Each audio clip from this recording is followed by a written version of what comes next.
আপনি আপনি বলেছেন যে মসজিদে গিয়ে নারীদের জন্য বা মহিলাদের জন্য জামাতে নামাজ আদায় করা মাকরু, কিন্তু আমি আপনার এই বক্তব্যটার পরিপ্রেক্ষিতে আমি দেখতে পাচ্ছি যে এটা তো বরং মাকরু নয়, কেউ কেউ এটাকে মুস্তাহাব বা এনকারেজ বলতে চান। অনেকে উদাহরণ দিচ্ছেন আয়েশা যিনি প্রফেটের স্ত্রী ছিলেন, রাদিয়াল্লাহু আনহা, হ্যাঁ আয়েশা রাদিয়াল্লাহু আনহা, উনি ইমামতি করে মেয়েদের নামাজ পড়িয়েছেন, এবং যে জায়গায় আপনি এটা মুকরু বলছেন ওই জায়গায় কেউ মুস্তাহাব বলতে গিয়ে আপনার বক্তব্যের বিরোধিতা করছেন। এটা নিয়ে আপনি যদি আমাদের একটু বলেন। এটা আমি চ্যালেঞ্জ করছি, ওপেন চ্যালেঞ্জ। আম্মা জান আয়েশা রাদিয়াল্লাহু তাআলা আনহা কখনো ইমামতি করেননি, বরং জাকওয়ান ইমামতি করেছিল, পিছনে তিনি নামাজ পড়েছিলেন। সেটা ফরজ নামাজ ছিল না, তারাবিয়ার নামাজ। আপনাকে যে তথ্য দিয়েছে সে ভুল তথ্য দিয়েছে। ওকে, সেটা মেয়েদের নামাজ পড়াটা মুস্তাহাব কিনা? এক। দ্বিতীয় হচ্ছে আল্লাহর হাবিব সাল্লাল্লাহু আলাইহি ওয়াসাল্লামের নূরের জামানায় মসজিদ নববীতে মহিলাদেরকে অ্যালাউ করা হতো, তারা নামাজে আসতেন। কিন্তু আল্লাহর হাবিব সাল্লাল্লাহু আলাইহি ওয়াসাল্লাম মহিলাদেরকে নিরুৎসাহিত করেছিলেন, নিষেধ করেন নাই। কারণ মহিলাদেরও দিন শেখা বাকি ছিল এবং আল্লাহর হাবিব সাল্লাল্লাহু আলাইহি ওয়াসাল্লামের কাছে ওহী আসতো, সেজন্য মহিলাদের নিষেধ করা হতো না, তারা মসজিদে আসতেন। হযরত ওমর রাদিয়াল্লাহু তাআলা আনহু তার খেলাফতের সময় বলেছেন মহিলাদের জন্য ঘরেই নামাজ পড়াটা উত্তম। তখন প্রচুর পরিমাণ সাহাবী উপস্থিত ছিলেন, তারা হযরত ওমরের এই কাজে কেউ বাধা দেননি। সেজন্য মহিলাদের মসজিদে আসাটা হারাম নয়, মাকরু বলা হয়েছে জামাতে আসা। কারণ আম্মাজান আয়েশা রাদিয়াল্লাহু তাআলা আনহা নিজেও বলেছিলেন যে বর্তমানে মানে ১৫০০ বছর আগেই আম্মাজান আয়েশা বলেছেন যে এখন মহিলাদের মসজিদে না আসাই উচিত ফিতনার এই সময়। তো ১৫০০ বছর আগে যদি ফিতনার আশঙ্কা করে আম্মাজান আয়েশা মসজিদ নববীতে মহিলাদের আসাটাকে নিরুৎসাহিত করে থাকেন, তাহলে হযরত ওমর রাদিয়াল্লাহু তাআলা আনহুর সিদ্ধান্তটা সঠিক ছিল।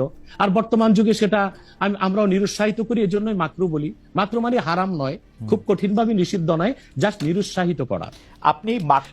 আপনি মাকরু ফতোয়াটা কোথায় পেলেন? আর আপনি যে বলছেন যে কোথায় পেলাম বলছি, আনহা এটা পড়েন নাই, কিন্তু আমি এখন যেটা দেখতে পাচ্ছি যে women praying in congregation among themselves, এটা মাদিনা বলে একটা পিরিয়ডিক্যালস বাইরে হয় মাদিনা ইউনিভার্সিটি থেকে, সেইখান থেকে একজন বলতেছেন যে এটা পড়ছেন। আমি তো এটা সত্য বিচার করতে পারবো না।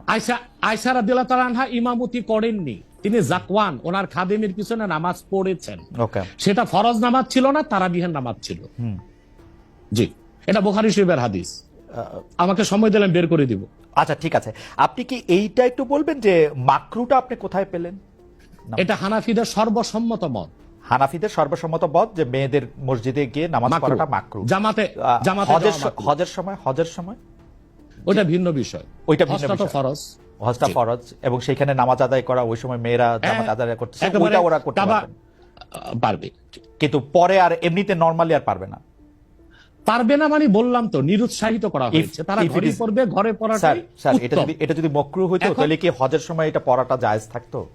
না, স্থানকাল ভেদে পার্থক্য আছে না। আপনি এখন তো আপনি আজকে আগামীকাল দুপুরে আপনি পানাহার করতে পারবেন, কিন্তু পহেলা রোজায় দুপুরে পানাহার করতে পারবেন, সেটা তো হারাম হয়ে যাবে না। স্থানকাল পাত্র বেশে হুকুমটা ভিন্ন হবে না? হবে, কিন্তু যেটা হজে পারমিটেড, যেটা হজের মাঠে পারমিটেড, সেটা আর পৃথিবীর কোথাও মাকরু হইতে পারে? হজটা কি? হজটা হচ্ছে কাবাগরে যেতে হবে, পুরুষকেও যেতে হবে, মহিলাকেও যেতে হবে, কাবাগর একটাই, সেজন্য সেখানে সেটা ছাড় আছে। কিন্তু মসজিদ পৃথিবীতে একটা না, মহিলারা ঘরে নামাজ পড়তে পারবে। হ্যাঁ, তারপর আমরা এটা বলে থাকি, যেমন কোন মহিলা ঢাকা গেল শপিং করার জন্য, এখন নামাজের সময় হলো, সে বাড়িতে আসতে নামাজ কাজা হয়ে যাবে, সে বাইতুল মোকাররম যে নামাজ পড়ে নেক, মহিলাদের জন্য যদি সুব্যবস্থা থেকে পড়তে পারবে। মাকরুটাকে আপনি খুব বড় করে দেখার প্রয়োজন নাই। এই যে আপনার মাথায় টুপি নাই, এটাও কিন্তু মাকরু স্যার, যেটা মাথায় বসা মাকরু, রাইট, যেটা কিন্তু তাই বলে তো আপনাকে আমি গুনাহগার বলতে পারছি না, আমি উৎসাহিত করব। স্যার, আমি যেটা বলতে চাইতেছি, এমন কোন কাজ কি আছে যেটা কাবাগারে করা যায়, অন্য যে কোনো জায়গায় আরেকটা মাকরু হিসেবে বিবেচিত হবে? আর কোন কাজ কি এরকম আছে? বোঝার জন্য জানতে চাইতেছি স্যার। হ্যাঁ, বোঝার জন্য বলতেছি। যেমন কাবাগারে উপস্থিত হলে ওযু অবস্থায় যেতে হবে, অন্য কোনো জায়গায় গেলে ওযু অবস্থা লাগবে না। কেউ যদি হজ করতে ইহরাম ভাবে, স্ত্রীর সহবাস তার জন্য হারাম যতদিন কাবাগারে, না যেটা কাবাগারে করা যায় সেটা অন্য কোথাও হারাম আছে কিনা? কাবাগর, হ্যাঁ হারাম আছে। যেমন কাবাগর তোয়াফ করা হচ্ছে ফরজ, হজের একটা ফরজ, কিন্তু পৃথিবীর অন্য কোনো ঘর কোনো জায়গায় তোয়াফ করা যায় না, সেখানে যেটা অন্য জায়গায় যায় না। মানে যেহেতু কাবাগর তোয়াফ করা যায়, মানে কাবাগর শুধু তোয়াফের জায়গা, কাবাগর তোয়াফ করা ফরজ, কিন্তু পৃথিবীর অন্য কোন মসজিদ বা আল্লাহর ওলির কোন কবর বা মাজার তো তোয়াফ করা যাবে না, সেটা তো শিরক।